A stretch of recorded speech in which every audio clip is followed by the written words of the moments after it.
ജനിക്കുന്ന അന്ന് തന്നെ കുഞ്ഞിൻ്റെ വായിലേക്ക് രോഗപ്രതിരോധ ശക്തി ഉണ്ടാവാനെന്ന് പറഞ്ഞ് വാക്സിനുകൾ ഒഴിക്കുന്നുണ്ട്.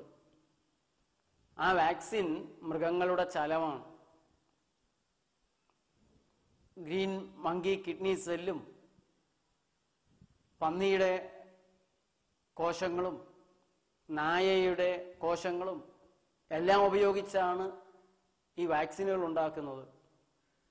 അത് കേടുവരാതിരിക്കാൻ, അതിനുള്ളിൽ പ്രതിപ്രവർത്തനങ്ങൾ നടക്കാതിരിക്കാൻ മെഡിക്കൽ കോളേജിൽ ശവമിട്ട് സൂക്ഷിക്കുന്ന ഫോർമലിൻ ചേർക്കുന്നുണ്ട്. ഫോമൽ ഡീഹൈഡ് ഉണ്ട്. മാരക വിഷമായ മെർക്കുറി തിമറോസിൽ ചേരുന്നുണ്ട്.